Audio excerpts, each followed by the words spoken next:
যে ভুট্টা ফলায় আর যে শস্যের গুণে ফলায়, বুঝছেন, সোনার জমিন হয়ে গেছে, দেখলে অবাক হয়ে যাবে। যার জমি সে যদি বিক্রি করে, আরেকজন কাইতে যদি কিনে বিক্রি করে, তাতে সমস্যা নাই। আইন বাংলাদেশে যত হয়েছে ততই তার অপব্যবহার হয়েছে। এই যে কাটছে বেশিরভাগ টাকা নেই পুলিশ।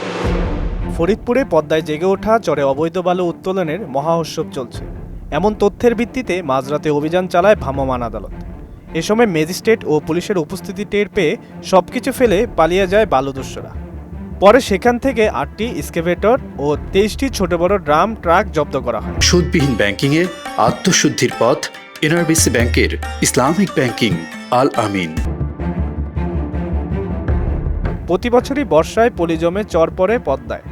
বিভিন্ন জায়গায় জেগে ওঠা চরে বাদাম, ভুট্টা, ধান সহ বিভিন্ন ফসলের আবাদ করে কৃষকরা। কিন্তু প্রভাবশালী একটি চক্র কৌশলে বালু কেটে নিয়ে যাচ্ছে। এই চক্রের কাছে অসহায় স্থানীয়রা তাই কোনো প্রতিবাদ করতে সাহস পান না ভুক্তভোগীরা।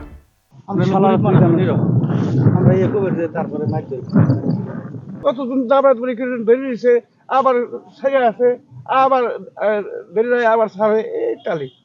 এই যে ফসল হইতে ওই যে কাঠানা অমৃত ফসল হইতেছে, অমৃত ফসল হইতেছে। এই যে আমরা চলাই মরছি তালা এই বাড়ি ডোলা আমার ভাঙ্গে যখন নাকি এই বন্ধু আইলো, তখন আমরা দুইটা ছিঁড়ে গেলাম। তারপরে যখন নাকি মাটি পড়লো, তখন মনে করেন যে বাড়ি ঘর আল্লাহ, তখন কি সোনার জমি নেই গেছে। এখন যে ভুট্টা ফলায় আর যে শস্যের গুণে ফলায়, বুঝছেন, সোনার জমি হয়ে গেছে, দেখলে অবাক হয়ে যাবে। সেই জমি যদি ভাঙ্গে নিয়ে যায়, এই মরে কাটলি তো মনে করেন পানির মধ্যে ধাক্কা দেয়, সে একটা চান্স নিয়ে যায়। পদ্মার বুকে অবৈধ বালু উত্তোলন ঠেকাতে প্রশাসন সহ বিভিন্ন কর্মসূচি হাতে নিলেও অসাধু বালু ব্যবসায়ীদের থামাতে পারছে না প্রশাসন। স্থায়ীভাবে চুরি বন্ধ করা কঠিন, তবে আমরা প্রশাসনের নজরদারি আমরা জোরদার করব। দিনে রাতে এখন আমরা 24 ঘন্টাই অভিযান পরিচালনা করার সিদ্ধান্ত গৃহীত হয়েছে। আমি সকালবেলা পুলিশ সুপার মহোদয়ের সাথে কথা বলেছি।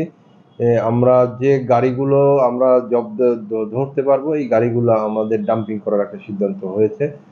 এবং একই সাথে আমরা ভেকুগুলোর তালিকা করে সারা ফরিদপুরে যত ভেকু আছে তাদের মালিকদের সাথে বসে অনুমতি ছাড়া কেউ যাতে কোথাও মাটি না কাটে সে বিষয়ে আমরা তাদেরকে সতর্ক করব। আমাদের অনুমতি ছাড়া যদি কেউ মাটি কাটে, সেই ভেকুগুলো আমরা জব্দ করে আমরা ডাম্পিং করব।